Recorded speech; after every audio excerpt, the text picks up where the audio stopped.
네, 지금부터 시간이 됐습니다. 그래서 지금부터 2020년도 서울경매포럼의 온라인 송년회를 지금부터 시작하도록 하겠습니다. 또 코로나라는 것이 이런 것도 만들고 그러네요. 예년 같으면은 아주 굉장히 꽤 큰 홀을 저희들이 빌려서 아주 럭셔리하게 그 여자 회원님들은 등이 푹 파진 옷을 입고 오시고 이렇게 1년에서 가장 멋진 옷, 예쁜 옷을 입고 송년회를 했었습니다. 그래서 굉장히 럭셔리하고 품위 있게 했었는데 올해는 시국이니만큼 그렇게 못하게 됐습니다. 그래서 이렇게 세상에 있지도 않고 저는 상상도 해보지 못했었는데 이렇게 온라인 송년회라는 것도 한번 해보게 됩니다. 앞으로는 다시는 이런 온라인 송년회 같은 것이 좀 없었으면 좋겠습니다. 또 이런 이런 코로나19 사태가 빨리빨리 좀 종식되기를 정말로 간절히 좀 기원해 봅니다. 여러분들도 아주 같은 마음이겠죠. 그리고 여러분들 요즘 너무나 답답하시죠? 네, 많이 답답하시리다 믿습니다. 네, 지금 여러분들 많이 들어와 계시네요. 정상민님 들어오셨군요. 네, 정영란님, 박종군님, 박혜식님, 이일성님, 정훈님, 오진수님, 네, 정상민님 이렇게 들어와 계십니다. 그래서 오늘 아무도 없는 강의실에서 제 혼자서 이렇게 또 카메라만 쳐다보고 그렇지만 여러분들 지금 다 보고 계시죠? 여러분들 보고 계신데 카메라만 쳐다보고 이렇게 이야기를 하고 있습니다. 네, 오늘 진행할 것은 약간 1시간 남짓하지 않을까 이렇게 생각이 드는데요. 먼저 제가 매년 해오는 게 있습니다. 매년 해오는 것이 뭐냐면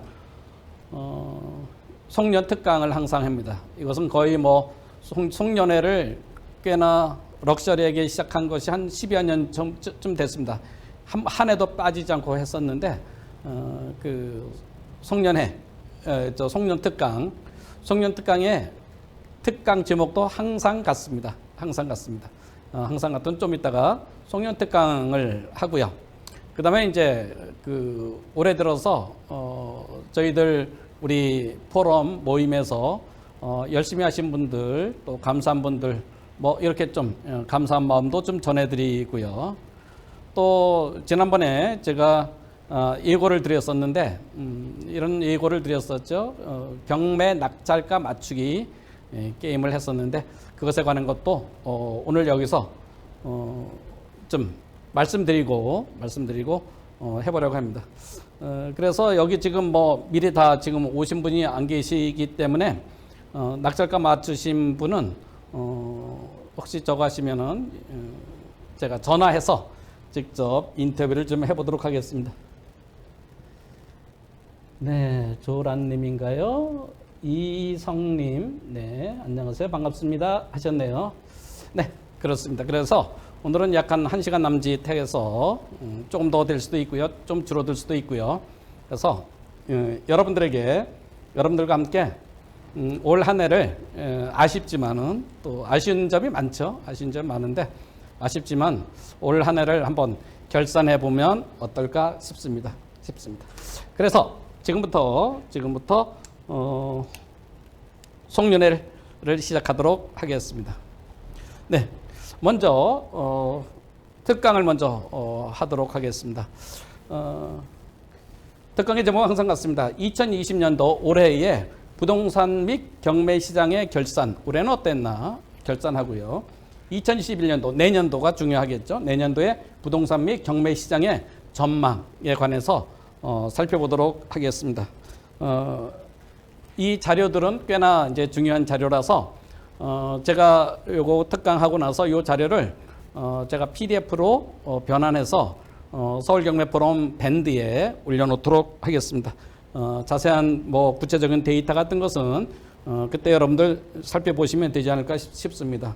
지금 핸드폰으로 보시는 분들도 계시고 또 PC로 보시는 분들도 계실 텐데 핸드폰으로 보시면 글자가 잘 안 보일 수가 있으세요. 그래서 제가 여기서 숫자도 좀 읽어드리면서 이렇게 하도록 하겠습니다. 자, 그러면 먼저 올해의 경매 및 부동산 시장의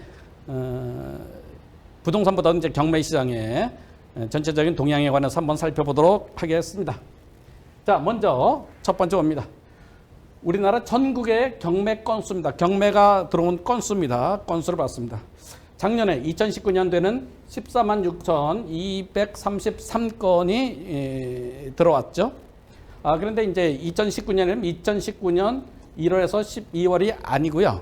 2018년 11월에서 2019년 10월까지입니다.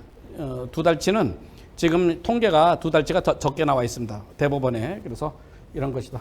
앞으로 말씀드리는 모든 통계 데이터는 이렇게 지금 현재 12월이 맞춰지지 않았기 때문에 통계 자료가 나오지 않았습니다. 11월, 12월은. 그래서 10월까지다. 10월까지 전에 1년이다. 이렇게 보시면 됩니다. 자, 14만 6,233건인데 올해는 15만 4,511건이 경매가 접수가 된 겁니다. 경매 건수가. 그래서 올해는 작년에 비해서 5.66%가 증가했습니다. 올해는요. 자, 그 다음에 매각 건수입니다. 전국, 서울만이 아니라 전국 전체입니다. 전체 경매 매각 건수는 얼마나 되느냐를 보면요. 작년에는 44,750건입니다. 근데 올해는 49,337건, 10.25%가 증가했습니다. 10.25%. 네, 이렇게 보실 수가 있겠죠. 그래서 작년보다 올해 경매 건수가 접수된 것도 많았고, 또 뭡니까? 실제로 낙찰된 것, 매각 건수도 한 10% 정도 많았다. 이렇게 말씀드릴 수가 있겠습니다. 자, 그 다음에 이제 가격을 좀 보도록 하겠습니다. 매각 가격이라는 건 뭐냐면, 경매가 이제 낙찰되지 않습니까? 법원에서. 낙찰이 되면, 낙찰된 모든 낙찰된 가격을 다 합한 겁니다. 다르게 말씀드리면, 경매 시장의 총 현황, 이렇게 말씀드릴 수 있겠습니다. 자, 보시면요. 작년에는 9조 7,765억 원이었습니다. 작년에는요. 그런데 올해는 11조 5,196조. 6억 원, 11조 5,196억 원. 그러니까 17.83%가 올라갔습니다. 이것은 무엇을 의미합니까? 작년에 낙찰된 건수는 약 한 10% 정도 더 올라갔는데요. 낙찰된 가격으로 치면은 건수는 10%인데 낙찰된 가격으로 치면 17.83%가 올라갔습니다. 이 얘기면은 다르게 말씀드리면 무슨 얘기냐? 부동산 가격이 더 높게 낙찰이 되었다. 이렇게 말씀드릴 수 있겠죠. 결과적으로 부동산 가격이 더 높게 낙찰되었다. 이렇게 말씀드릴 수가 있겠습니다. 그래서 올해의 부동산 시장은 작년에 비해서 전체적으로 경매 시장은요. 전체적으로 우리나라 전국적으로 봤을 때 활황이었다. 이렇게 말씀드릴 수가 있겠습니다. 자, 낙찰가율입니다. 낙찰가율은 감정가와 낙찰가의 비율이죠. 네, 감정가가 10억인데 7억 원에 낙찰되면 70%에 낙찰된 거죠. 이 낙찰가율을 보면은 작년에는 71%였는데 올해는 71.4%입니다. 약 0.5%, 56% 증가했습니다. 다르게 말씀드리면 낙찰가율은 실질적으로는 비스무리하다. 이렇게 말씀드릴 수 있겠습니다. 낙찰가율은. 그러나 저는 뭐 이런 낙찰가율이 아주 중요한 지표다. 이렇게 생각하진 않습니다. 요즘 보면 사람들이 언론에서 여러분들 보시면 아시겠지만 언론에서 낙찰가가 엄청 높게 낙찰되고 있어요 하면서 굉장히 뭐 부동산 시장이 화랑된 것처럼 막 이렇게 이야기를 하는데 그것은 정말로 부동산에 관해서 조금이라도 좀 숙고해서 생각하지 않은 사람이 하는 얘기죠. 그런 것은요. 그래서 낙찰가율을 그렇게 생각하는 것은 그건 부동산 시장, 경매 시장에 관한 오독이다. 잘못 읽는 것이다. 이렇게 생각을 합니다. 낙찰가율은 비슷합니다. 작년이나 올해나. 자, 그러면 지금 방금 전까지 말씀드린 것은 우리나라 전체 다였고요. 서울의 경매 건수만 보겠습니다. 서울의 경매 건수는 작년에는 8,139건이었는데요. 올해는 7,783건입니다. 다르게 말씀드려서 4.4% 감소했습니다. 이거 끝까지 한번 보고서 볼까요? 서울의 매각 건수가 어떻게 되었을까? 매각 건수. 서울의 매각 건수는 서울에 이제 5개 법원에서 매각된 겁니다. 2,644건입니다. 작년에. 근데 올해는 2,465건. 6.7%가 감소를 했습니다. 감소를 했습니다. 이건 무엇을 얘기할까요? 전국의 경매 건수는 10%가 늘었습니다. 아까 그죠? 제가 말씀드렸습니다. 10%가 정도 늘었는데 서울은 오히려 6.7%가 감소했습니다. 다르게 말씀을 드리면 서울은 경매 건수가 줄어들었고 지방은 더 늘어났다. 이렇게 말씀드릴 수가 있겠습니다. 이 경매가 나오는 원인은 여러분들 잘 아시겠지만 왜 나옵니까? 이것은 큰 대기업에서 나오지 않습니다. 기업의 물건이 거의 없습니다. 물론 전혀 없는 건 아니지만 거의 없습니다. 경매는 개인의 경매 물건이 개인의 부동산이 대부분입니다. 개인의 부동산이 대부분이죠. 그런데 서울에 있는 사람들의 개인의 또 하나 이제 조금 더 구체적으로 하나 말씀을 드리면요. 개인의 부동산인데 그 중에서도 가계 대출이 있죠. 가계 대출이 연체가 되면 그것이 경매 물건이 되는 겁니다. 그것이 대부분입니다. 경매 물건. 우리가 투자하거나 우리가 지금 보는 경매 물건의 대부분은. 이 말을 다르게 말씀을 드리면 인서울에 있는 분들은 작년에 비해서 올해 가계대출 연체가 더 적었다는 겁니다. 서울에선. 그러나 지방은 훨씬 더 많아졌다. 상대적으로 굉장히 더 많아진 거죠. 지방은 10%가 늘었는데 서울은 오히려 6.7%, 한 7% 정도가 감소를 했습니다.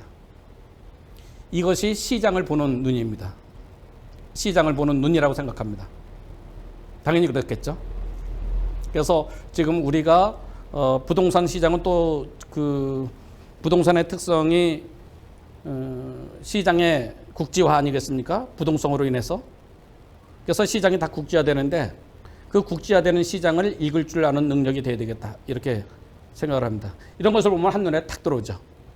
서울과 지방의 부동산 경기 또 지역 경제가 어떻게 되어 있나 이것이 한눈에 들어옵니다. 일단 이렇습니다. 서울의 매각 건수 6.7% 감소를 했습니다. 자, 그런데 여기 또 이상한 것이 나왔습니다. 서울의 매각 가격입니다. 매각 가격은 서울에 나온 경매로 나온 것이 다 매각된 총 금액이거든요. 작년에는 9,801억 원이었습니다. 9,801억 원. 올해는 1조 1,516억입니다. 1조 1,516억. 다르게 말씀드리면 작년에 비해서 올해는 17.5%가 줄어들었습니다. 경매 건수는 줄어들었습니다. 그죠? 그런데 6.7%가 줄어들었죠. 그런데 낙찰 가격을 다 판 것은 오히려 17.5%가 증가했습니다. 이것은 무슨 말일까요? 한 건당 낙찰 가격이 늘어났다는 것이고요. 또 다른 얘기는 서울의 부동산 가격이 지방의 부동산 가격에 비해서 굉장히 더 많이 올랐다라는 하나의 반증이 됩니다. 여기서 굉장히 아주 의미심장하죠. 낙찰된 건수는 줄어들었는데 낙찰된 가격은 확 올라갔다. 이것이 서울입니다. 이 시장을 우리가 올해 부동산 시장을 대변하는 그런 게 아닌가 싶습니다. 서울의 경제는 좋았을까요? 안 좋았을까요? 좋았다는 겁니다. 지방에 비해서 훨씬 좋았다는 겁니다. 서울에는 가계부채 연체율이 확 떨어졌습니다. 지방은 확 올라갔습니다. 이렇게 볼 수가 있겠다. 이렇게 말씀을 드리겠습니다. 자, 지금까지 말씀을 드린 것은 우리나라의 전체입니다. 우리나라 전체에 있는 토탈 데이터를 가지고 제가 나름대로 분석을 해서 여러분들에게 설명을 드렸고요. 작년과 올해. 그러면 근데 그 전체는 여기에는 약간의 그 에라 데이터가 들어가 있을 수가 있습니다. 에라 데이터가 예를 들면 이렇죠. 낙찰가율, 뭐 낙찰가 이렇게 보는데 경매에서 어떤 게 있을 수 있냐면 아주 특수한 물건이 있을 수 있습니다. 10억짜리인데 10억 부동산의 가격은 10억인데 거기에서 인수가 8억이면 여러분들 이제 공부 다 하신 분들이니까 잘 아시겠죠? 인수가 8억이면 2억 원에 낙찰 받아야 되겠죠? 낙찰가는 2억이고요. 그러면 거기에는 오류가 들어간 거죠. 그죠? 전체적으로 우리가 전체를 판단하는데 오류가 많이 들어갔을 확률이 큽니다. 전국적으로 보면. 네. 그래서 전국적으로 보는 것은 물론 이제 전국적으로 보면은 건수가 많기 때문에 그 에라가 많이 줄어든다 했지만은 그 에라를 이렇게 제쳐놓고 해야만 되는데 그런 분석이 여기서는 지금 우리나라 법원에서 제시하는 데이터에는 그것이 없습니다. 그래서 실질적인 어떤 것을 했냐? 여러분들 이제 제가 올해 경매 물건을 쉼없이 제가 추천을 해드렸습니다. 그랬더니 제가 관리하는 시트에 봤더니 960건을 제가 추천을 했습니다. 이 960건은 여러분들이 실질적으로 낙찰 받을 만한 물건입니다. 낙찰 받을 만한 물건. 와, 엄청나게 막 떨어지고 막 그런 것도 있을 수 있겠지만 그렇지 않고 실질적으로 우리가 응찰해서 낙찰 받을 수 있는 이런 물건을 대상으로 했습니다. 그래서 제가 추천한 물건, 이 물건을 대상으로 또 분석하는 것은 전혀 또 다른 의미입니다. 실질적으로 내가 응찰할 물건은 대개 이 정도가 되는구나. 이렇게 이야기할 수가 있겠죠. 그래서 제가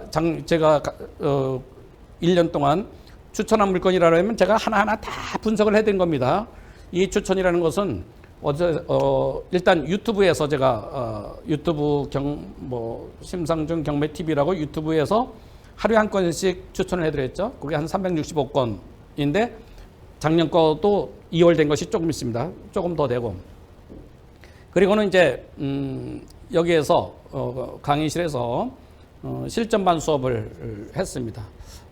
요즘 이제 일주일에 10건 내외를 지금 추천해드리고 있는데요. 그 추천해드린 물건, 그걸 다 합쳤더니 1년 동안 960건을 제가 추천을 해드렸습니다. 960건. 그래서 이 960건을 가지고 이제 분석해보는 거죠.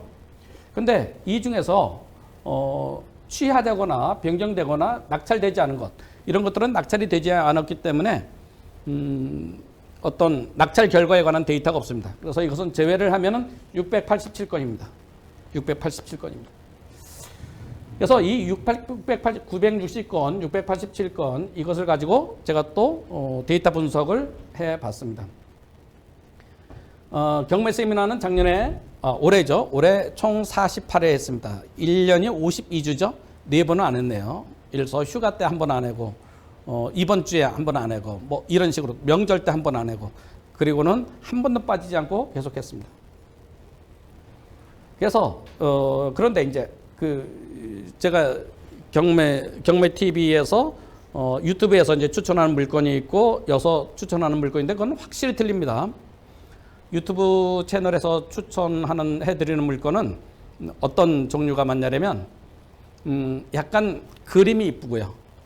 보면 이런 거 참 가치 있겠네 이런 것들을 위주로 좀 많이 합니다. 그런데 이제 여기 실전반 경매 여기에서는 어떤 물건을 주로 하냐면 당장 아니면 뭐 장기적으로 정말로 가치 있는 물건, 수익성에 도움이 되는 물건, 당장 여기 오신 분들이 낙찰 받으실 만한 물건, 이런 물건을 위주로 해서 추천을 해드립니다. 추천해드립니다. 그래서 경매 세미나 여기서 추천해드린 물건이 564건이에요. 그리고 유튜브에서 추천해드린 물건이 396건, 실질적으로 올해는 365건이겠죠. 그래서 이 물건을 가지고 제가 또 분석을 한번 해봤습니다. 자, 추천 건수를 보겠습니다. 유튜브 다 포함한 겁니다. 봤더니 아파트가 가장 많이 했습니다. 279건 했고요. 다세대 주택이 279, 249. 그 다음에 이제 단독 다가구 주택이 207건. 그 다음에 이제 근생 주택, 근생 있죠? 근생, 이런 종류가 73건. 오피스텔이 70건. 그 다음에 공장, 창고, 축사, 이런 것들이 63건. 토지가 19건. 이렇게 분석을 추천을 해드렸습니다. 이 정도 되었다 라고 말씀드릴 수가 있겠습니다. 네. 여기서 보면 단독 다가구 주택이 굉장히 많은데요. 이것은 이제 그 많은 부분이 유튜브에서 추천해드린 물건입니다. 유튜브에서는 현재 제가 전원주택과 같은 종류의 단독주택을 3건 정도씩 추천해드리고 있거든요. 일주일에 3건 정도. 그러다 보니까 의외로 전원주택이 많이 들어가다 보니까 단독주택, 다가구주택이 좀 많았다. 이렇게 말씀을 드립니다. 자, 네, 이것은 이제 어디죠? 우리 경매반, 실전반에서 낙찰된 것들 보면은 203건, 아까는 이제 전체 추천해 드린 물건이고요.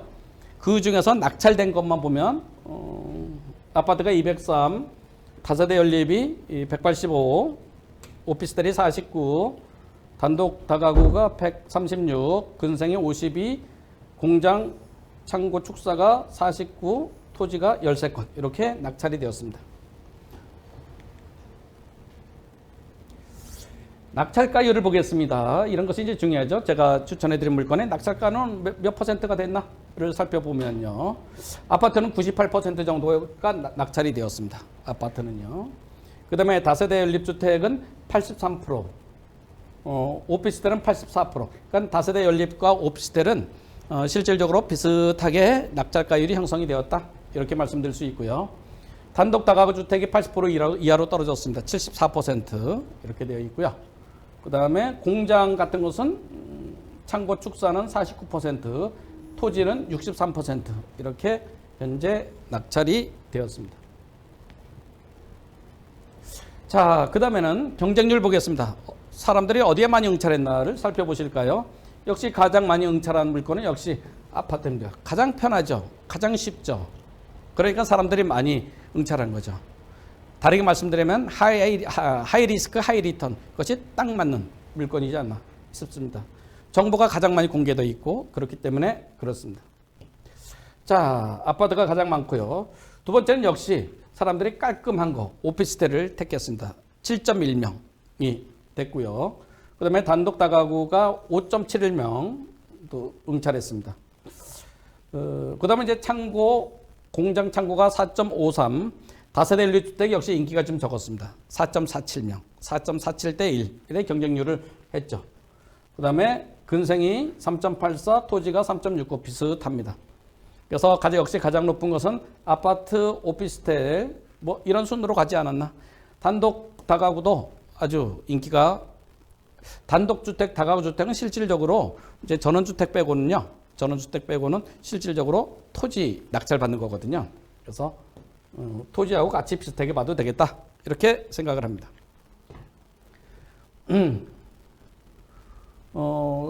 종별 낙찰가가 얼마 정도에 낙찰됐납니다. 한 건 평균 낙찰 가격입니다. 낙찰된 거 아까 637건이었죠. 그 건수가 얼마에 낙찰됐나를 보면요. 가장 높게 낙찰된 것은 역시 근생입니다. 상가주택이죠. 상가주택 16억 7,700만 원 정도에 낙찰됐습니다. 16억 7,700. 두 번째는 역시 덩어리가 크죠. 공장 창고 이런 것들은 14억 3,400만 원 이렇게 낙찰이 됐고요. 그 다음에 이제 토지도 면적이 크니까 5억 6,600만 원. 그 다음에 이제 아파트죠. 5억 3,800만 원이고요. 단독 다가구 주택은 4억 7천만 원 정도 됩니다. 다세대 연립주택은 이런 경영성은 여러분들 이제 평균적으로 이 정도가 있겠구나 감 잡으시면 되죠. 2억 2,200만 원. 그 다음에 연립주택, 오피스텔은 1억 9,600만 원. 이렇게 되어 있습니다. 그래서 오피스텔보다 다세대 연립주택이 조금 더 높다. 이렇게 보시면 되겠습니다. 이런 것은 이제 제가 PDF로 올려놓을 테니까요. 네, 이렇게 여러분들 참조하시면 되겠습니다. 자, 그 다음에 이제 실전반입니다. 여기에서 실전반에 또 추천해드린 것은 또 다른 의미가 있습니다. 실질적으로 내가 낙찰할 수 있는 실질적인 것은 어느 정도 되느냐. 그런데 의미가 좀 있거든요. 실전반에서 추천한 물건을 보면은 다세대 연립주택이 가장 많습니다. 166건, 아파트가 164. 거의 비슷하죠? 비슷합니다. 그리고 오피스텔이 36, 단독 다가구가 24건, 근생이 16개, 공장, 창고, 축사가 7개, 토지가 2건, 낙찰, 응찰, 여섯 추천해 드렸습니다. 아주 많은 건수는 역시 아파트하고 다세대 주택이겠죠. 자, 낙찰가율을 봤습니다. 낙찰가율 봤더니 이제 제가 여기 실전반에서 매주 월요일 날 7시에서 9시까지 했죠. 실전반에서 했던 물건을 봅니다. 봤더니 아파트가 이제 98%에 낙찰됐습니다. 대충 뭐 비슷한 것 같아요. 그죠? 앞부분에도 그랬었죠. 그 다음에 두 번째는 이제 오피스텔이 86% 정도에 낙찰됐고요. 다세대 주택도 80% 넘었습니다. 83% 이렇게 되어 있고요. 단독 다가구 85%. 그러니까 세계기가 다세대 연립 오피스텔 단독 다가구가 비스무리하죠. 83에서 86% 사이에 있습니다. 공장 오히려 90% 낙찰됐고요. 근생도 80% 낙찰됐습니다. 토지는 56%. 그런데 건수가 적어서 토지는 그렇죠? 네, 그렇다고 보여집니다. 자, 경쟁률 보겠습니다. 경쟁률. 아까하고 뭐 성향이 비슷한데요. 역시 실전반의 경쟁률입니다. 보면은 아파트가 10.84%, 그 다음에 창고 공장이 7.57, 오피스텔이 역시 사람들 편안하게 응찰하는 것 같습니다. 6.6대 1. 그 다음에 다세대 연립은 4.4%, 단독 다가구는 4.7%. 비슷하죠? 근생은 3대 1이 안 됩니다. 이 정도에 낙찰됩니다. 토지는 이제 두 건뿐이 안 돼서요. 자료로서의 의의가 적습니다. 자, 낙찰가도 보시죠. 여러분들이 돈을 얼마 준비하시면 되나 이런 것들 보실 수가 있겠습니다.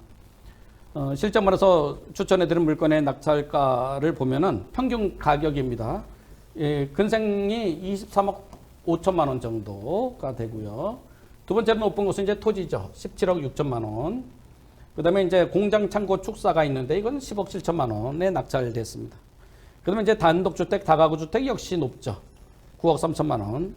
대부분 이 실전반에서 추천해드린 것은 대부분이 이 서울이나 수도권에 있는 물건만 추천을 해드렸죠. 아파트도 한 4억 9천만 원, 5억이 안 됩니다. 낙찰 가격이. 다세대 연립주택은 2억 2,700. 아까 전체하고 비슷합니다. 오피스텔은 1억 6,400만 원. 이 정도의 낙찰이 되었다. 그래서 여러분들 이런 경향성을 보시면 좋겠다 이렇게 말씀을 드립니다. 자, 그러면 지금까지 이제 제가 갖고 있는 자료를 가지고 우리나라의 올 한 해의 전체적인 흐름들을 좀 살펴봤습니다.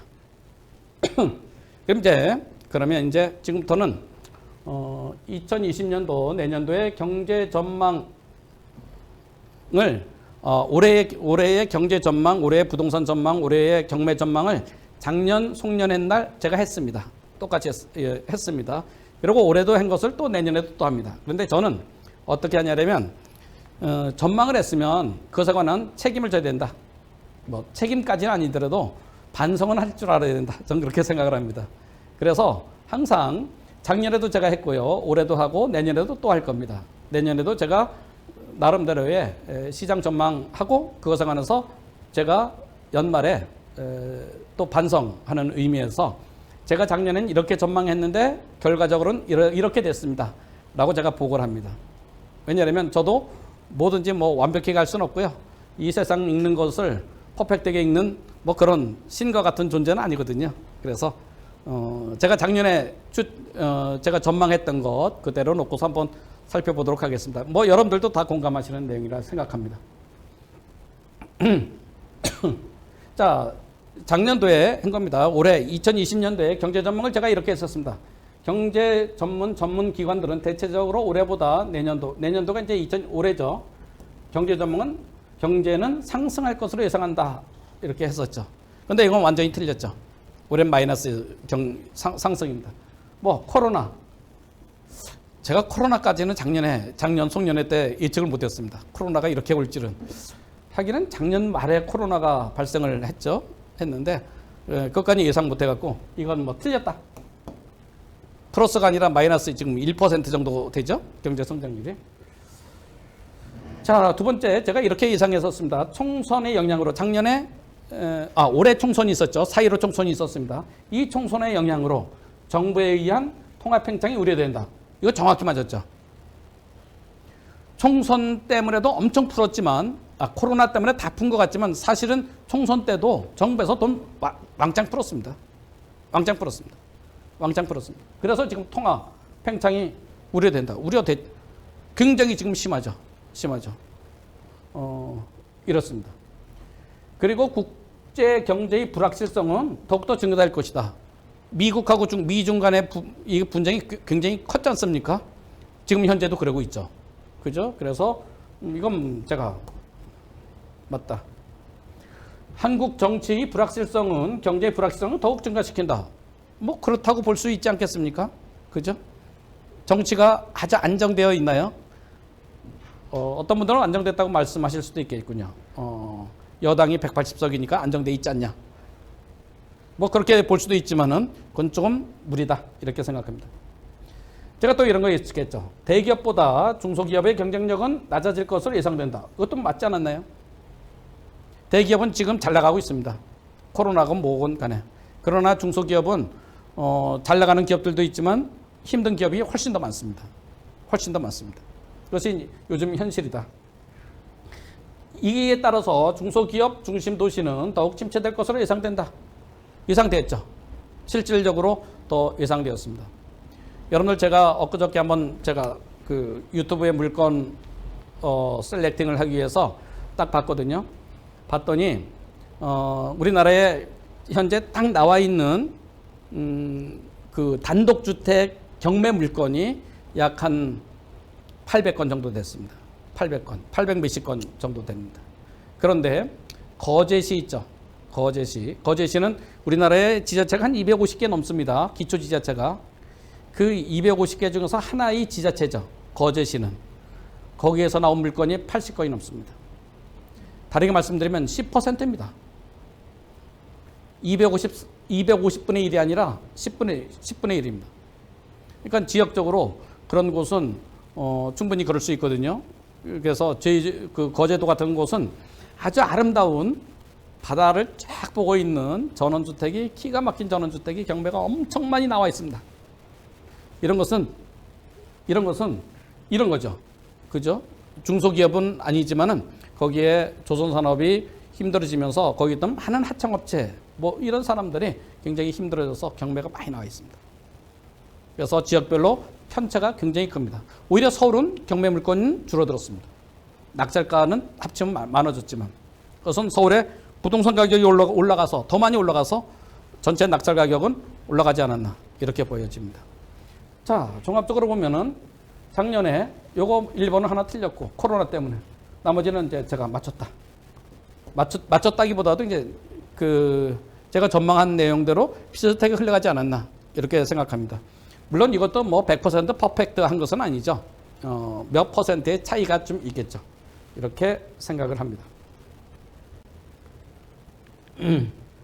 네, 함성승님, 이선원님 들어오셨네요. 반갑습니다. 자, 작년에 제가 올해의 부동산 시장 전망을 제가 작년에 했었습니다. 그래서 서울시장의 부동산 시장은 어떻게 될 것이냐 이렇게 했는데요. 서울 지역과 지방을 갖다 나눠서 제가 전망을 했었습니다. 서울 지역.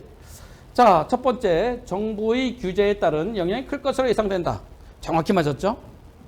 정부의 규제 정책이 올해 어마어마하게 셌죠. 올해도 뭐 만만치 않았죠.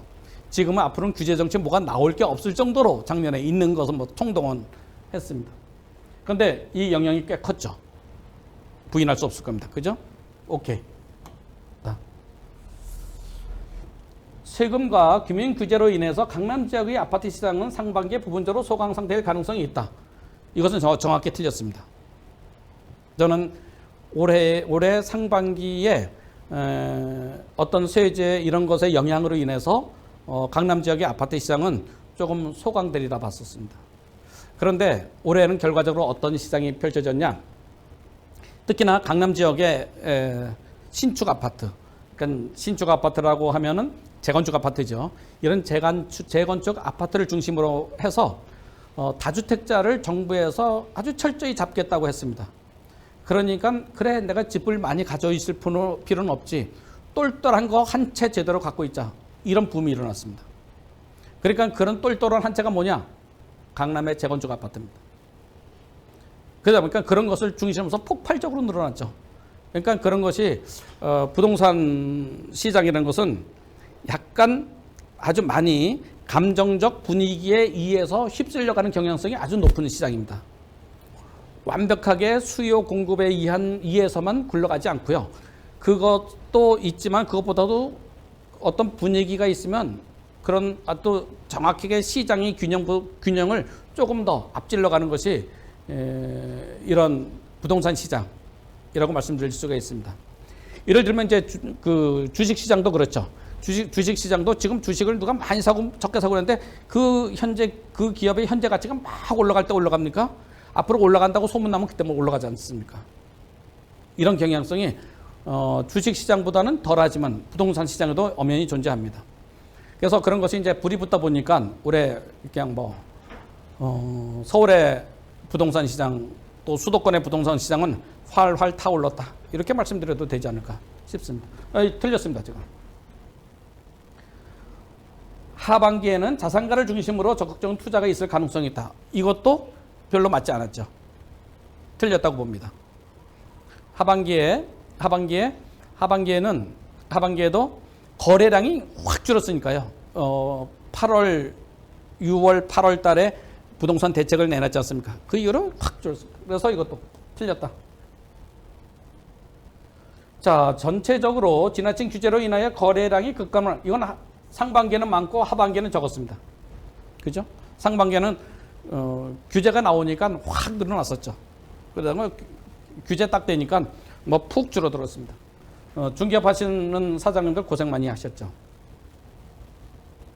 그 다음에 특히 재건축, 재개발 시장은 분양가 상한제의 영향으로 진행에 많은 차질이 예상된다. 실제로 그랬죠. 많이 안 해주려고 노력했습니다. 그러나 이제 하반기에는 약간 다른 경향성도 좀 있었다, 이렇게 말씀드릴 수 있습니다. 이따가 이제 내년도에 부동산 시장 전망 말씀드릴 때 이것에 관해서는 조금 더 말씀드리도록 하겠습니다. 강북 지역의 다세대 연립주택 시장은 거래 위축이 예상된다. 뭐 아주 위축이라고 하기보다도 좀 활성화가 좀 덜 됐죠. 그러면 예전에 비해서는 어떠냐 하면은 예전에 비해서 약간 좀 더 수그러드는 게 아니냐, 좀 적어진 게 아니냐, 거래량이 이렇게 보여집니다. 그래서 이것도 뭐 부분적으로 맞았다. 부동산 시장의 서울 지역에서는 맞는 것 한 따져볼까요? 이거 1번 맞았다고, 동그라미. 이건 틀렸고, 이것도 틀렸고, 이건 세모, 이건 맞고, 동그라미 하나, 둘, 세 개, 틀린 거 2개, 세모 하나, 뭐 이 정도. 엉터리인가요? 점수가? 자, 저도 제 점수를 좀 매겨봐야 하지 않겠습니까? 자, 지방을 보겠습니다. 지역 경제가 위축된 지역은 더욱 침체될 것. 이건 당연히다. 침체가 되었죠. 그런데 지역에 따라서는 반등이 조금 있었습니다. 예를 들면 지역 경제하고 전혀 상관없는데 풍선 효과에 의해서, 이것은 정부의 정책 실패죠. 여기를 갖다 규제지역 해놓으면 규제지역 옆에가 되고, 김포가 올라가면 또 파주가 올라가고, 김포를 잡아놓으면 파주가 올라가고, 파주가 올라가면 또 다음에 어디를 잡을지 모르겠습니다. 이러다가 울릉도까지 가는 거 아닌지 모르겠습니다. 이런 일이 벌어졌다. 수급 불균형이 있는 지역은 부분적인 반등이 있을 수 있겠다. 그런데 그게 아니었죠. 시장보다는 규제에 의한 시장이었다. 올해는 시장이라는 것은 죽었었다. 저는 그렇게 생각합니다. 정부에서 시장을 다 주물렀다, 이렇게 봅니다. 그러나 전체적으로 지방은 침체 국면을 탈출하기 힘들 것으로 예상된다. 그런데 지방도 대체적으로 상승한 측면이 많이 있었습니다. 지방도요. 모든 지역은 아니고요. 모든 지역은 아니고 아주 국부적으로 상승했다. 그것은 상승한 원인을 어디서 찾아야 하느냐라는 것이 또 있을 수 있습니다. 여기에 모든 것에 아주 기저에 깔려 있는 큰 원인은요, 역시 통화량의 증가입니다. 정부에서 돈을 어마어마하게 풀었습니다. 어마어마하게 풀었습니다. 올해 들어서 많은 분들이 저에게 말씀하셨습니다. 올해 코로나 때문에 올해 경매 물건이 무진장 늘어날 것이다. 이렇게들 저한테 다 말씀하시고 했을 때 저는 결코 그렇지 않을 겁니다. 라고 했었습니다. 왜냐하면 정부에서 돈을 너무 많이 풀거든요. 돈 많이 풀면은 많이 푸는데 여러분들 그 돈 갖고 해외여행도 못 가지 않습니까? 코로나 때문에. 그럼 그런 돈들이 쓰지도 못하는데 다 어디로 가겠습니까? 요즘 주식시장이 하늘을 찌르죠. 부동산 시장도 하늘을 찌르고 있습니다. 그 기저에는 뭐가 있냐? 통화량이 있습니다. 통화량이 너무나 많이 되어 있고요. 당장 지금 또 3차인가요? 재난지원금 9조 얼마를 한 10조를 갖다 내년 1월 10일인가요? 11일 날 살포하겠다고 지금 기사 났습니다. 오늘. 저한테는 얼마나 올랐는가 모르겠습니다. 그래서 부동산 시장의 전망은 저의 예상과는 많이 달라졌습니다. 왜냐하면 정부의 개입이 너무나 다른 때에 비해서 컸기 때문에 정부의 개입에 의한 시장이 형성되었기 때문에 그것은 제가 정부가 이렇게 할 것이라고 여기까지 예상을 했는데 정부가 제 예상을 훨씬 뛰어넘는 엄청난 대책들을 많이 쏟아냈기 때문에 도저히 따라갈 수가 없었다. 이렇게 생각을 합니다. 그러면 경매 시장은 어떻게 될 것인가를 갖다 봤습니다. 자, 2020년 올해의 경매 시장은 가장 큰 영향을 주는 요소는 금융 규제가 될 것이라 이렇게 제가 예상을 했었습니다. 이거 오케이 했죠. 맞았죠. 결국 금융시장이 아주 큰 영향을 줬습니다. 또 양도세 인상 문제는 국회에서 통과 여부에 영향을 미칠 걸. 그것도 맞죠. 그런데 우리 이제 제가 온라인에서는 강의를 안 했는데 양도소득세와 관련된 문제는 현재 어떻게 되어 있냐면 내년 6월 1일부터 시행하죠. 올해 발표된 정책이 내년 6월 1일부터, 왜냐하면 그 전에 양도소득세 내년 6월부터는 많이 매길 테니까 그 전에 집 다 팔아라. 그러면 부동산 가격이 내려가지 않을까. 이런 의미에서 내년 6월 1일부터 세제가 강화가 됩니다. 강화가 되는데 경매 관련해서는 우리 온라인에서는 말씀 못 드렸지만 오프라인에서는 그것에 관한 대비책을 충분하게 우리가 서로가 공유하고 있다. 이렇게 말씀을 드립니다. 경매 물건은 소량 증가할 것으로 예상된다. 소량 증가했죠? 경매 물건은 조금 더 증가했습니다. 아까 데이터에서 제가 보여드렸고요. 규제 지역이 아닌 곳, 규제 지역이 아닌 곳은 어디죠? 조정 지역이죠. 조정 지역. 그래서 단기 투자에 의한 경매 입찰이 더욱 증가할 것으로 예상된다. 이건 정확히 맞았죠. 작년에 제가 그렇게 예상했었습니다. 이 서울에서는 서울 규제 주변에서는 지금 현재 규제 지역 아닌 곳이 어딘가요? 몇 군데 있죠. 요즘은 어디 또 많이 들어가고 있습니까? 포천 같은 곳은 규제 지역이 아닙니다. 그죠? 그런 곳. 강화도. 네, 이런 것들 됐다. 고가 아파트 시장에서의 낙찰가는 상반기에 둔화될 것. 상반기. 부동산 예측을 잘못하니까 이것 정확히 틀렸습니다. 더 올라갔습니다. 더 올라갔습니다. 제가 틀렸습니다. 소액의 다세대 연립주택의 시장은 낙찰가가 하락할 것으로 예상된다. 정확히 맞았습니다. 올해 들어서 작년까지는 대체적으로 다세대 연립주택이 80% 이상에서 그러니까 2번 유찰되는 경우가 별로 없었습니다. 그런데 올해 들어서는 2번 유찰되는 경우가 한 70% 이상 됩니다. 70% 이상 됩니다. 그래서 다세대 연립주택이 오히려 기회장이 되었다. 그런데 다세대 연립주택이 낙찰가는 떨어졌는데 실질적으로 가격은 내려갔냐? 내려가지도 않았습니다. 내려가지도 않았습니다. 그래서 오히려 기회장이 이건 뭐 제가 정확히 맞췄다. 이렇게 말씀드릴 수가 있겠습니다. 자기 자본이 있는 투자가에게 기회가 있을 것으로 예상된다. 정확히 맞았죠. 돈이 있는 분들은 훨씬 더 기회가 많이 있었고요. 왜냐하면 레버리지 이펙트가를 어떻게 누릴 수 없었으니까. 그렇죠. 1분기가 지나면, 올해 1분기가 지나면 대출에 대한 새로운 방법이 나타날 것으로 예상된다. 이것도 맞았죠. 어떤 게 나타났나요? 신탁 대출, 또 P2P, B2P, P2P죠. P2P 맞나? P2P 대출 이런 것들이 나타났죠. 그죠? 정부에서 아무리 규제를 해도 시장은 못 들어갑니다. 시장은 못 들어갑니다. 그래서 이런저런 것이 암암리에 시장에서는 또 새로운 방법이 자꾸 강구되고 있다. 이렇게 말씀을 드립니다. 그래서 작년도에 제가 작년 송년의 날 이때였죠. 송년의 날 내년도에 부동산 경매 시장에 전망한 것은 이제 이렇게 보고를 드렸습니다. 저도 이거 정리하면서 반성 많이 했습니다.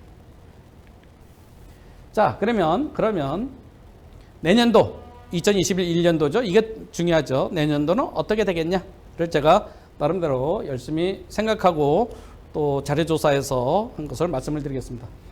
내년도에 우리나라 경제는 전체적으로 어떤가? 상승. 이건 맞다고 생각합니다. 상승합니다. 올해는 마이너스 1%였죠. 현재 기재부에서 내놓은 것은 희망상일지 모르겠지만 3%를 내놨습니다. 이것은 전 세계에 미국에서도 지금 그 통화 공급을 엄청나게 하고 있거든요. 미국에서도. 그래서 미국의 경제도 그래서 전 세계 경제가 내년도에는 전체적인 퍼센티지는 성장률이 확 올라가지 않을까 싶습니다. 그래서 내년도에 경제는 전체적으로 상승한다. 이것은 뭐 우리나라가 잘해서 그런 것도 있지만은 전 세계적인 경제의 영향으로 그렇게 되지 않을까 그렇게 예상을 합니다. 그 다음에 또 각종 복지 지금이죠. 또 코로나로 인해서 돈 엄청 뿌리지 않습니까? 또 내년 하반기부터는 차기 대선이 언제 있죠? 내년 후년, 그러니까 2022년 3월인가 그렇습니다. 그죠? 그래서 내년 하반기부터는 이 대선의 영향이 올 수밖에 없습니다. 그러면 정부 입장에서는 표를 위해서는 또 돈을 풀어야 됩니다. 경제가 좋아야지 이 정부 입장에서는 좋으니까요. 그래서 이런 여러 가지 요인에서 통합팽창은 엄청 될 것이다. 근데 이 통합팽창이 좋은 것이냐? 반드시 그렇게 볼 수 없죠. 이것은 통합팽창이라는 것은 다르게 말씀드리면 거품을 생산하고 있는 겁니다. 본래의 가치, 노동의 본래 가치보다 더 많은 돈을 가져가는 거거든요. 나는 일을 안 해도 돈을 주면 그것이 통합팽창이 되는 겁니다. 그래서 이 통합팽창이라는 것은 시중에 돈은 굉장히 더 많이 흘러가게 한다. 이렇게 말씀드릴 수 있겠죠. 우리나라의 기업은 그래도 아주 건재한 것 같아요. 특히나 대기업 중심으로 해서 기업의 숫자는 더욱 증가할 것으로 예상된다. 네, 올해도 많이 증가했죠. 대기업은요. 삼성전자 엄청난 지금 매출이 있었고요.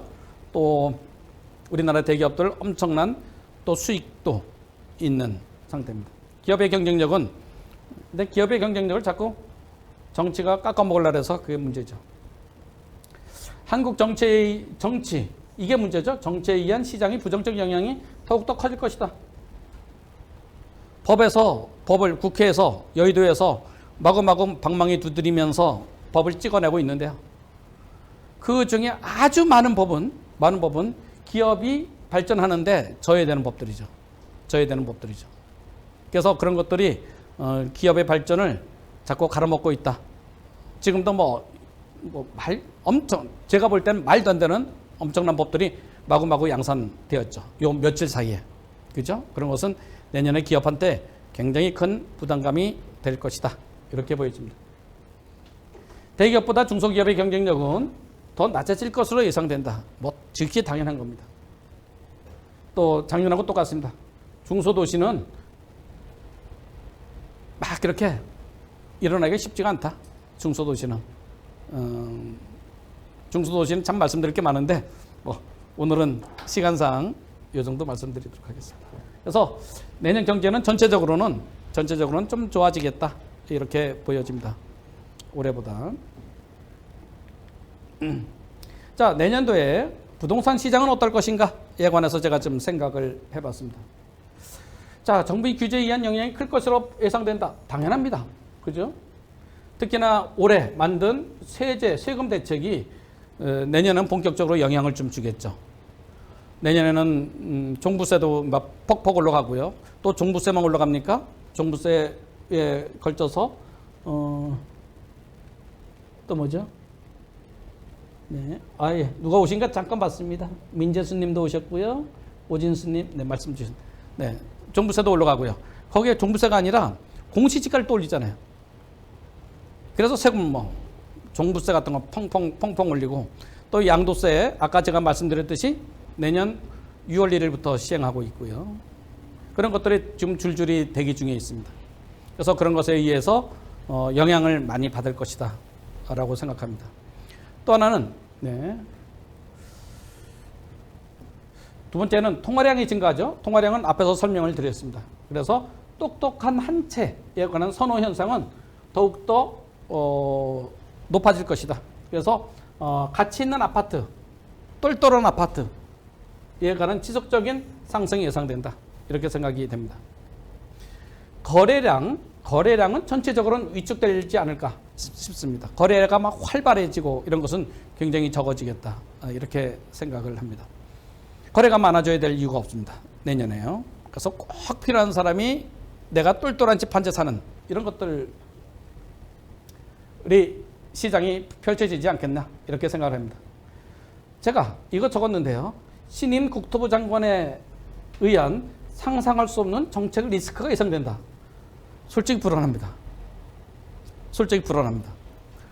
도대체 이번에는 어떤 정책이 어떤 기기묘묘한 정책이 나올지 이게 너무나 불안합니다. 그냥 시장에 맡겨놓으면 될 걸. 정부에 의한 실패, 부동산 실패, 정부에 의한 부동산 시장의 실패가 어디까지 시장을 갖다 건드릴지 이런 것이 참 상상을 하지 못하겠습니다. 특히나 현 국토부 장관이 새로이 임명이 되었죠. 임명이 됐는데 이분의 했던 것들 이런 머릿속에 있는 생각들 이런 걸 보면은 내년에 또 우리가 상상도 못하는 그런 대책들이 펑펑 터져 나오지 않을까. 그런 것이 우리 부동산 시장에는 굉장히 큰 리스크로 남아있다. 내년에 큰 리스크가 되지 않을까 싶습니다. 자, 그런데 재개발, 재건축 시장이 있죠. 이것은 대상단지 증가로 화랑이 예상된다. 네, 그렇습니다. 특히나 80년대 후반, 90년대 초에 준공된, 입주된 아파트들은 이제 재건축 연한이 되었거든요. 되어서 그런 아파트들은 요즘 제가 이제 주변에 왔다 갔다 하면서 보면요. 아주 많은 아파트들이 요즘 재건축하기 위해서 다 뛰어들고 있습니다. 대부분의 그 연한이 된 아파트들은 이렇게 되어 있다. 이렇게 볼 수가 있겠습니다. 그래서 그런 시장은 굉장히 화랑이 예상되는데요. 특히나 이제 강남 같은 곳은 이제 대표적인 곳이 압구정 현대 아파트 이런 곳이 있지 않겠습니까?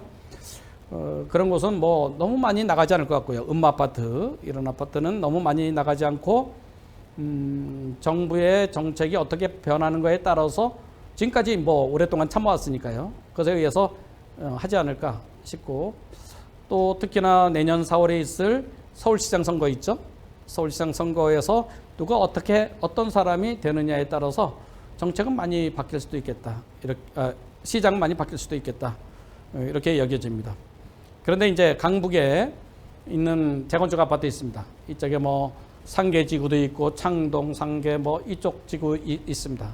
여기에 지금 30년 넘은 아파트들이 마구마구 쏟아져 나오고 있는데 그 대부분의 아파트들이 다 재건축하겠다고 지금 뛰어들고 있습니다. 일부분은 꽤 많은 지구는 예비안전진단 통과해서 본안전진단 지금 막 진행하는 곳들도 꽤 있고요. 그렇게 되어 있습니다. 그래서 이런 재건축 아파트는 내년에 굉장히 많이 진행이 되고 따라서 그것에 따른 가격 상승, 그 재건축 대상 단지들 있죠? 그런 곳은 가격 상승이 꽤 많이 내년에 이루어질 수 있겠다. 이렇게 생각합니다. 그래서 만약에 그런 곳을 노리는 분들은 내년 초에 빨리빨리 잡으셔야 됩니다. 굉장히 유망한 미래의 시장이 되겠다. 이렇게 생각합니다. 강북 지역의 다세대 주택, 연립주택의 시장은 가격 및 거래량이 대체적으로 보합이 되지 않을까 이렇게 생각을 합니다. 지속적으로 시장은 살아 있습니다. 중국 아니고요. 이렇게 되겠다. 이렇게 보여집니다. 자, 지방을 살펴보면요. 역시 중소기업이 많은 도시, 이런 도시들은 침체가 많이 예상이 됩니다. 지역 경제가 그러니까요. 또 코로나에 의한 리스크가 영향을 많이 줄 것으로 예상이 되고요. 또 하나 이제 비규제 지역의 지렛대 효과와 세제 혜택에 의한 영향으로 갭 투자가 부분적으로 있을 것으로 예상이 된다는 겁니다. 서울은 비규제 지역이 아니죠. 서울은 몽땅 다 뭡니까? 규제 지역이죠. 그러니까 서울 수도권에 있는 비규제 지역이 있습니다. 이런 곳은 대출이 많이 되죠. 대출했을 경매했을 때도 할 때도 대출이 많이 됩니다. 이렇게 됩니다. 그래서 또 세제 혜택도 굉장히 크죠. 세제 혜택도. 그래서 여러분들 세제 혜택에 관해서도 정확하게 공부를 하셔야 됩니다. 그냥 주워 들은 이야기 갖고 함부로 판단하시면 굉장히 안 되시겠다. 이렇게 생각을 합니다. 네. 자, 그러면 마지막으로 이제 내년도에 경매 시장의 전망을 좀 해보도록 하겠습니다. 경매 시장 어떨 것이냐? 역시 내년도에 가장 큰 영향을 주는 것은 금융 규제와 세제가 될 것이다. 이렇게 예상을 할 수밖에 없습니다. 그렇죠? 가장 영향을 많이 줄 수밖에 없죠. 특히나 세제 중에서는 하반기에 시작되는 양도세가 결정적인 영향을 줄 것이다. 이렇게 보여집니다. 그래서 여러분들 뭐 취득세라든가 양도세 이런 것에 관해서 좀 더 정확한 정보를 공부하고 싶으신 분들은 와서 공부를 하셔야 됩니다. 이것은 지금 유튜브에서 대충 이렇게 저렇게 막 잘못 설명하면은 오히려 더 피해만 가중시킬 수가 있기 때문에 제가 아주 조심스럽게 말씀을 드립니다. 이것은 서로가 반드시 오프라인에서 공부하셔야 되겠다. 빠져나가는 구멍이 있냐 없냐 그런 것부터 생각해서 그죠? 그러니까 자꾸 다니면서 뭐 귀동냥이라기보다도 정보를 끊임없이 이렇게 들어야지 그냥 내가 알고 있는 것 같고 계속 써먹으려면 한계가 있겠다. 이렇게 말씀을 드립니다. 자, 경매 물건은 올해하고 비슷하지 않을까? 전체적으로 그렇게 보여집니다. 또 하나는 이제 비규제 지역이 있죠. 조정 지역이 아닌 곳이요. 여기에서의 단기 투자에 의한 경매 입찰은 더욱더 증가하지 않을까? 이렇게 생각합니다. 특히나 이제 소액 투자자를 중심으로 해서 이런 것은 더욱더 벌어지겠죠. 고가 아파트 시장의 낙찰가는 상반기에 이건 지속적으로 상승할 수밖에 없습니다. 지속적으로 상승합니다. 왜냐하면 시가가 계속 올라가고 있거든요. 지금도. 그죠? 계속 고점 찍고 있습니다. 경매 가격도 계속 고점 찍을 수밖에 없습니다. 그래서 이런 것도 그렇다. 내년은 특히나 다세대 연립주택에는 아주 경매 시장에서 큰 좋은 기회가 올 것이다. 이렇게 생각을 합니다. 다세대 연립주택도 한 채를 갖고 오면 1주택입니다.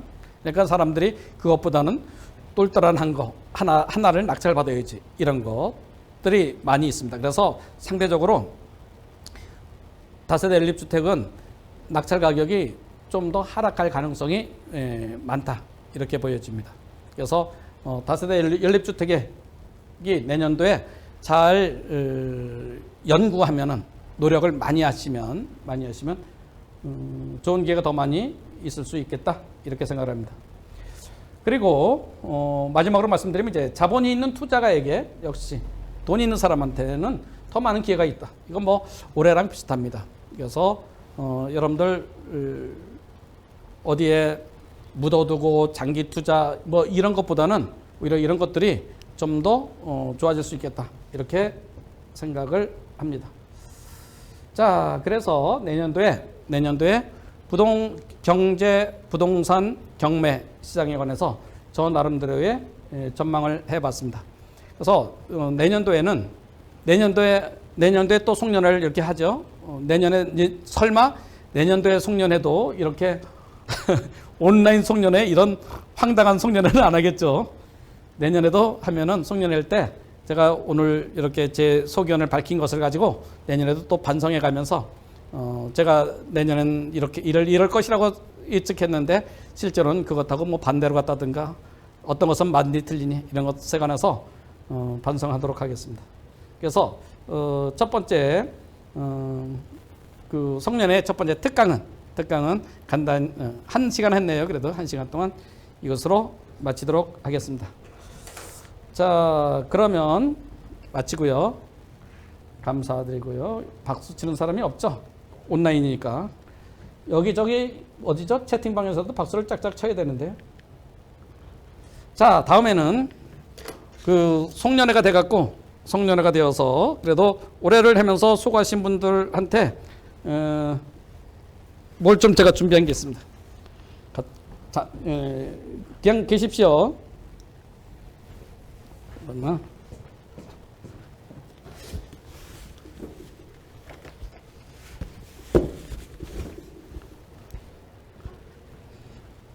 자, 여기서는 카메라 앵글을 제가 네, 이렇게 되는데요.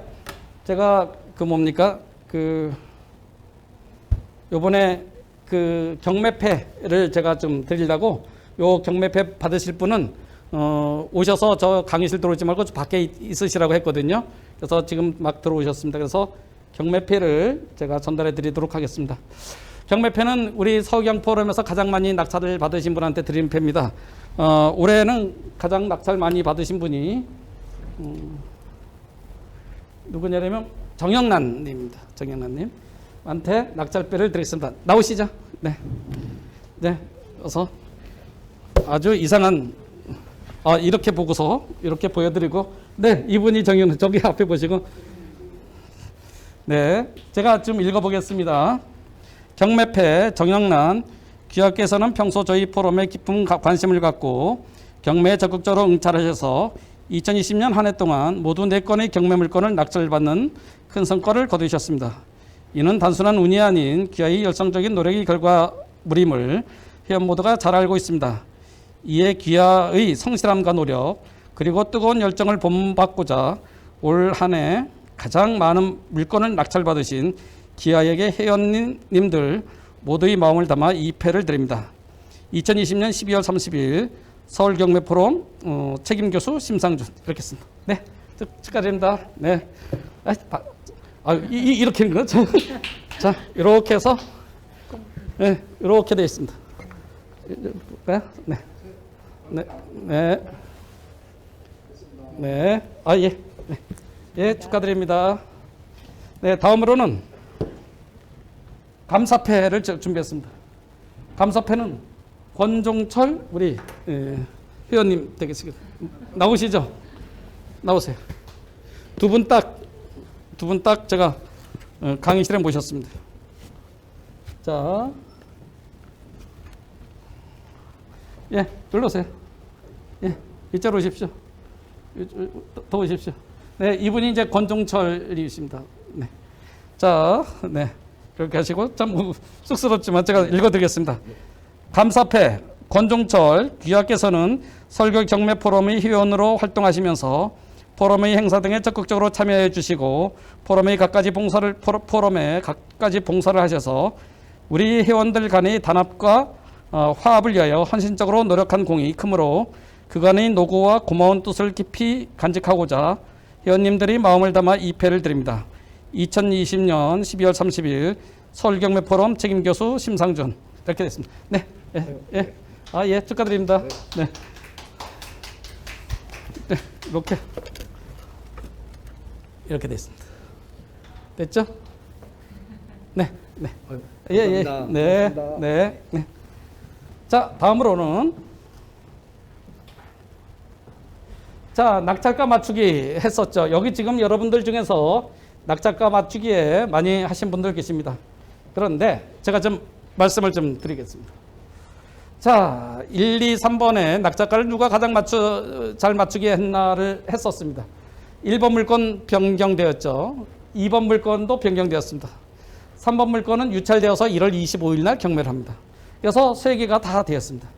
그런데 이제 여러분들 중에서 3번이 유찰될 것이라고 예상해서 맞췄다고 생각하신 분이 계실 수 있는데, 처음부터 제가 말씀드릴 때요, 처음부터 경매가 이루어지지 않으면 그것은 안 되는 것으로 이렇게 했었습니다. 그래서 유찰이 정답은 아닙니다.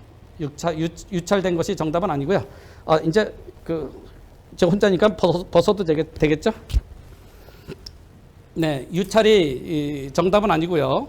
유찰이 정답은 아닙니다. 그래서 이번에는 여러분들은 다 잘 써서 내셨는데 정답자를 고를 수가 없습니다. 그래서 정답자가 없을 때는 추첨하기로 했습니다. 그래서 지금부터 추첨을 하는데, 제가 경품을 3가지를 제가 한다고 제가 걸었습니다. 첫 번째는 노트북 하나, 약 한 70만 원 상당입니다. 두 번째는 여기에 실전반 1년 수강권, 요거 90만 원 정도 됩니다. 3등은 그리고 또 하나는 한국경매 사이트 1년 수강권, 요거 11만 원 정도 됩니다. 그래서 요 3가지를 하는데요. 처음에는 이제 이 3가지를 모두 다 한 분한테 요 맞추신 분한테 다 드릴 예정이었는데, 많은 분들이 말씀을 하시는데 그러지 말고 3개를 3분한테 나눠드리면 어떻겠냐, 이렇게 말씀을 해 주셨습니다. 그래서 추첨을 해서 이것을 3분한테 나눠드리도록 하도록 하겠습니다. 자, 방법은 먼저 처음에 한 분한테 가장 3등이라는 가장 낮은 거죠. 낮은 건 뭘까요? 한국경매 1년 수강권입니다. 한국경매 사이트 있죠? 경매 사이트 1년 수강권 11만 원 정도 됩니다. 그 분을 먼저 추첨을 하고요. 그 다음에 이제는 한 분을, 이제 2사람이 남죠? 2사람 남은 한 분을 먼저 추첨을 하겠습니다. 추첨을 해갖고 이 당첨된 분한테 2개 중에서 어떤 것을 택할 것이냐 여쭤보도록 하겠습니다. 노트북이냐 실전반 1년 수강권이냐 여쭤보고요. 그분이 만약에 노트북 가져가신다면 또 한 분 추첨하는 분은 1년 수강권 이렇게 하도록 하겠습니다. 만약에 1년 수강권을 먼저 가져가겠다고 하시면 노트북 가져가시고요. 가격으로는 1년 수강권이 70만 원, 1년 수강권이 90만 원이고요. 노트북은 70만 원 정도 됩니다. 되겠죠? 자, 그러면 여기서 여기 이렇게 추첨함을 제가 준비를 했습니다. 이 안에는 이번에 총 하신 분들이 몇 분이냐면 25분이 응모하셨어요. 그래서 여기에 25분들의 이렇게 성함을 몽땅 다 해서 제가 다 섞어놨습니다. 이왕이면 옆에 있는 파출소에 얘기해서, 파출소가 아니라 지구대에 얘기해서 경찰관이 와서 좀 공정하게 해달라고 하려고 했는데 안 해준답니다. 그래서 그냥 우리들이 하도록 하겠습니다. 네. 그래서 하도록 하겠습니다. 자, 첫 번째 물건 요것은 추첨은 올해 가장 많이 낙찰을 받으신 우리 정영란 경매왕께서, 사장님께서 추첨해 주시겠습니다. 자, 오셔서 여기 하나 추첨. 지금 추첨하는 것은 한국경매 1년 수강권입니다. 네. 하나, 주세요. 네. 자, 추첨했습니다. 누군가 보시죠. 이용산 사장님입니다. 여기 들어와 계시죠? 네. 이용산. 글씨 보이시죠? 이용산. 네. 이용산 사장님이, 누구죠? 한국경매 1년 수강료를 제가 지원해 드리겠습니다. 카톡으로 저한테 계좌번호 보내주십시오. 아이고. 네, 행운입니다. 자, 다음에는 우리 이번에 감사패 하신 우리 권종철 님께서 오셔서 사실상 1등입니다. 1등인 분을 뽑아주시겠습니다. 그러면 제가 2등을 뽑겠습니다. 자, 여기서 하나 뽑으시죠. 네, 네. 하나 뽑으세요. 네. 자, 이분이 사실상 오늘의 그랑프리입니다. 네, 됐습니다. 네, 뽑았습니다. 오! 자, 보이십니까? 이일성. 여기 들어와 계시네요. 이일성 님이 됩니다. 몇 기죠? 49기죠? 맞나? 49기 51기 그렇죠? 이분이 사실상 오늘의 그랑프리입니다. 제가 전화를 해보겠습니다. 무엇을 선택할지. 지금 여기에 한 25분은 저한테 전화번호가 다 있습니다. 자, 저한테 전화하지 말고 가만히 계세요.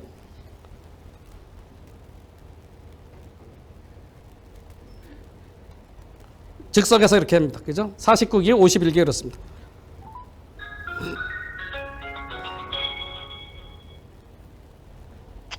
예, 여보세요입니다. 예. 제가 저기 이일성 사장님한테 전화 안 되는 게 잘못했네요. 이용산한테. 내가 왜 그래?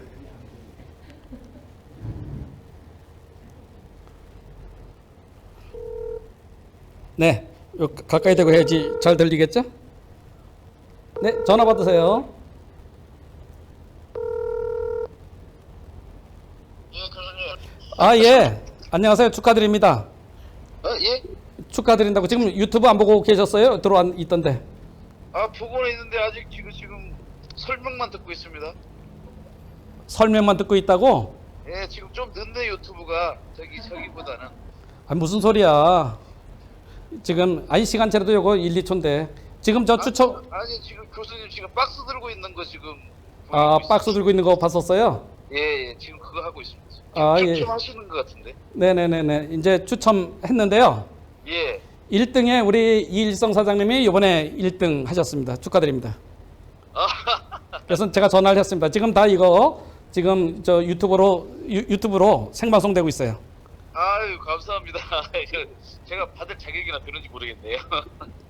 그런데 네. 지금 두 가지 중에서 택일을 하셔야 돼요. 예. 첫 번째는 실전반 1년 수강권 90만 원짜리가 있고, 예. 두 번째는 삼성 노트북 70만 원 정도 되는 게 있어요. 어떤 거 하시겠습니까? 저는 노트북 하겠습니다. 노트북?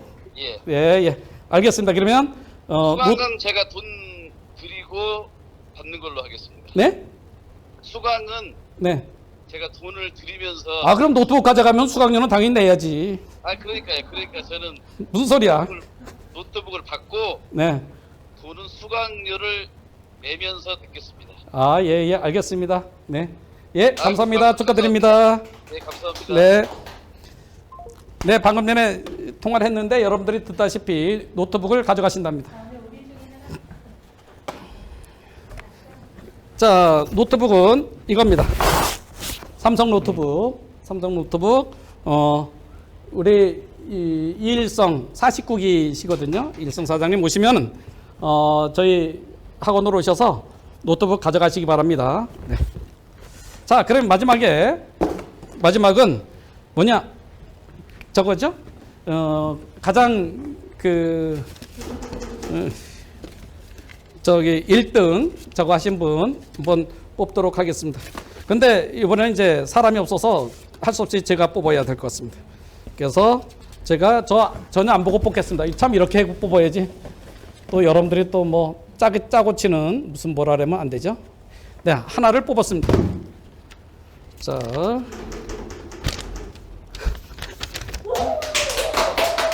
네, 권종철. 예, 우리 아까 뭐죠? 이거 짜고 친 거 아닌데. 짜고 친 거 아닌데 오늘 1등 90만 원 정도에 조용히 하시고 90만 원 상당의 실전반 무료 수강권은 우리 권종철 님이 제가 이렇게 했습니다. 받으셨습니다. 네, 축하드립니다. 네, 감사합니다. 네. 네. 이렇게 해서 했습니다. 오늘 세 분이 됐네요. 그죠? 처음에 이용사님, 또 이일성님, 우리 권정철님, 이렇게 세 분이 올해의 행운의 연말 행운의 주인공이 되셨습니다. 진심으로 축하를 드립니다. 추첨을 했습니다. 자, 이제 마지막 말씀 드리도록 하겠습니다. 2020년도 이제 저물어 갑니다. 이제 며칠 남지 않았습니다. 여러분들 올 한 해 아주 수고 많으셨고요. 잠깐만요. 이렇게 되겠죠. 올 한 해 여러분들 수고 많이 하셨고요. 또한 코로나로 인해서 여러분들 아주 많이 고통당하시고 힘드시지 않으셨나 이렇게 생각을 합니다. 항상 올해는 힘들었지만 내년이라는 또 희망찬 이렇게 떠오르는 이런 희망이 있으니까 우리가 살아가는 거 아니겠습니까?